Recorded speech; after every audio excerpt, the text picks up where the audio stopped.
Welcome students, আজকে তোমাদের GK বা জিএস এর প্র্যাকটিস সেট 22 হবে। তো তোমাদের এই জিকে বা জিএস সেটে দেখো, জিকে বা জিএস এর কিন্তু কোনো শেষ নেই। তোমরা যত প্র্যাকটিস করবে তত হচ্ছে ভালো প্রিপারেশন হবে। তো এখানে মোটামুটি তোমাদের প্রত্যেকটা প্র্যাকটিস সেটে 15টা করে কোশ্চেন করানো হলে দেখো অলরেডি তোমাদের 300 প্লাস হচ্ছে কোশ্চেন করানো হয়ে গেছে। তো ক্লাসগুলো তোমরা প্রত্যেকটা ক্লাস ভালো করে দেখো, প্রচুর জিকে বা জিএস করানো হচ্ছে। এবং তোমরা অবশ্যই লাইক করবে এবং শেয়ার করবে, যাতে তোমাদের জন্য আরও ভালো কোশ্চেন নিয়ে আসতে পারি। লাইক বা সাবস্ক্রাইব না করলে কি হয়, উৎসাহটা কমে যায়। তো প্রথম কোশ্চেন কি রয়েছে দেখো, যে নিচের কোনটির আপেক্ষিক তাপ হচ্ছে সব থেকে বেশি। খুব ভালো কোশ্চেন একটা। অ্যালুমিনিয়াম, বরফ, কেরোসিন এবং জল। রাইট আনসার হচ্ছে জলের আপেক্ষিক তাপ হচ্ছে খুব সব থেকে বেশি এই গোটার মধ্যে। এরপরে এই কেরোসিন থেকে তোমরা বলো যে কেরোসিনের মধ্যে কোন ধাতুকে ডুবিয়ে রাখা হয়। এই কোশ্চেনটা আসে, সেটা হচ্ছে সোডিয়াম ধাতু। সোডিয়ামের সংকেতটা মনে রাখবে Na। এই সোডিয়াম হচ্ছে একটি নরম ধাতু। প্রত্যেকটা কথা কিন্তু মনে রাখবে, ইম্পর্টেন্ট যেগুলো বলছি। সোডিয়াম হচ্ছে একটি নরম ধাতু, যে ধাতুকে হচ্ছে ছুরি দিয়ে কাটা যায়। এটা আছে যে ছুরি দিয়ে কোন ধাতুকে কাটা যায়, সেটা হচ্ছে সোডিয়াম ধাতু। নেক্সট দেখো রয়েছে যে বিসিসিআই অ্যাওয়ার্ড 2024 এটা কোথায় অনুষ্ঠিত হলো। হায়দ্রাবাদ, নিউ দিল্লি, মুম্বাই এবং কলকাতা। এটা কারেন্ট অ্যাফেয়ার্সের খুব ইম্পর্টেন্ট একটা কোয়েশ্চেন। তাহলে রাইট আনসার হবে হায়দ্রাবাদ। আচ্ছা, এর আগের দিন তোমাদের আরেকটা কোয়েশ্চেন করানো হয়েছিল যে বিসিসিআই এর হেডকোয়ার্টার কোথায়। ওটার রাইট আনসার কি হবে, ওটা হেডকোয়ার্টার হচ্ছে মুম্বাই। তারপরে দেখো ইউনিয়ন বাজেট 2024 বা কেন্দ্রীয় বাজেট 2024 এর থিম কি ছিল। প্রগতিশীল ভারত, নারী শক্তি, আত্মনির্ভর ভারত এবং স্বচ্ছ ভারত।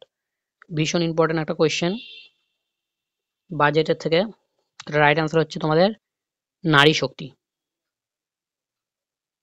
ভারতের পিসাকো নামে কে পরিচিত।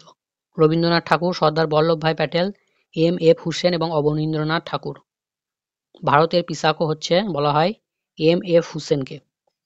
সর্দার বল্লভভাই প্যাটেলকে কি বলা হয়, খুব ইজি কোয়েশ্চেন, এটা সবাই জানে, লৌহ মানব বা iron man of India. Next দেখো, ডোকালাম বিতর্ক এটা কোন দুটি দেশের মধ্যে হয়েছিল। অপশনগুলো ভালো করে দেখো, ভারত ও চীন, ভারত ও বাংলাদেশ, ভারত ও পাকিস্তান এবং ভারত ও আফগানিস্তান। ডোকালাম বিতর্ক এটা হয়েছিল ভারত এবং চীনের মধ্যে। কম্পিউটারের যে ইউএসবি, সেই ইউএসবির ফুল ফর্মটা কি। অপশনগুলো কি কি আছে, universal speed booster, universal speed bus, universal serial booster এবং ইউনিভার্সাল সিরিয়াল বাস। তো কম্পিউটার থেকে তোমাদের কিন্তু কোশ্চেন আসে, ডাব্লিউডাব্লিউএফ এর ফুল ফর্ম, এইচটিএমএল এর ফুল ফর্ম, তারপরে তোমাদের র্যামের ফুল ফর্ম, রমের ফুল ফর্ম, এগুলো সব তোমাদের মনে রাখতে হবে।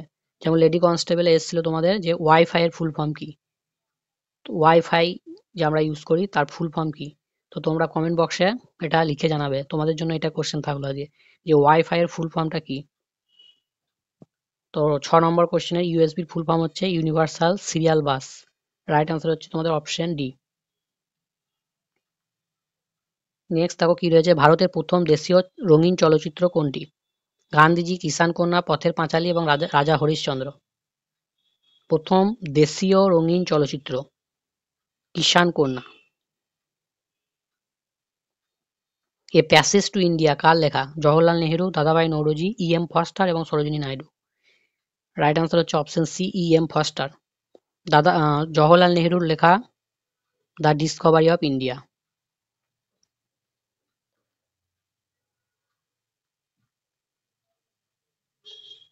আর দাদাভাই নৌরোজি হচ্ছে drain of wealth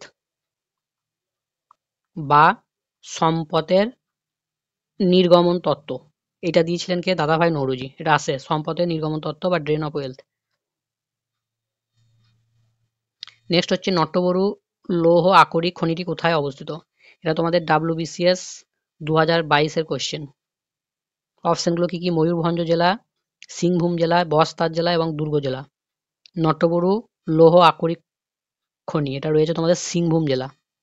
right answer হবে অপশন বি।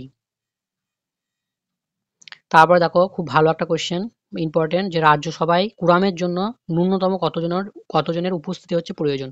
15, 35, 25, 50। তো এই কুরাম জিনিসটা কি ভালো করে শুনে নাও। কুরামটা আগে কি সেটা বুঝে নাও।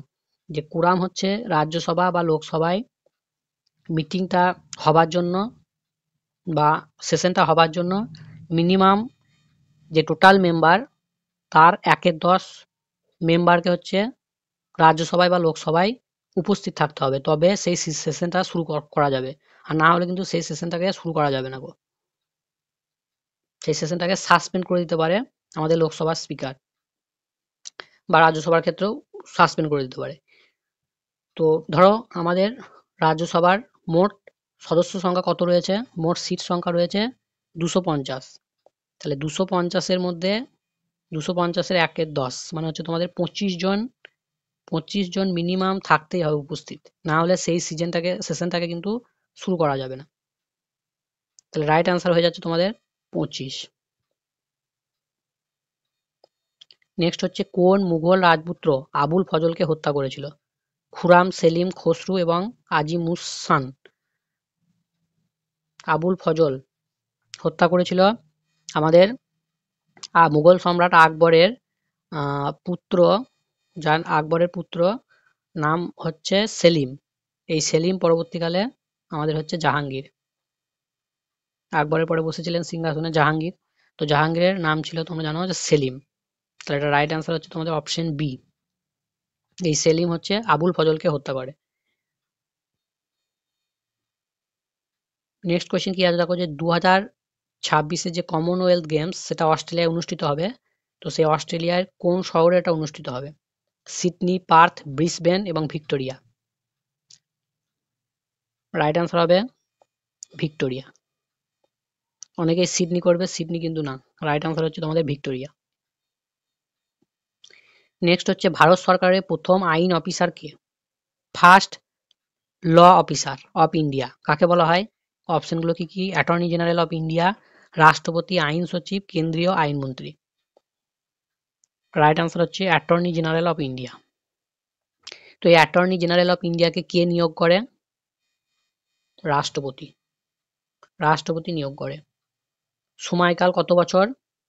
সাধারণত সকলের ক্ষেত্রে 5 বছর হয়, কিন্তু অ্যাটর্নি জেনারেল অফ ইন্ডিয়ার সময়কাল হচ্ছে 6 বছর। কত বছরে রিটায়ার করে? 65। 65 বছর বয়সে অ্যাটর্নি জেনারেল অফ ইন্ডিয়াকে কিন্তু রিটায়ার করতে হয়। তো এই পয়েন্টগুলো একটু তোমরা খেয়াল রাখবে।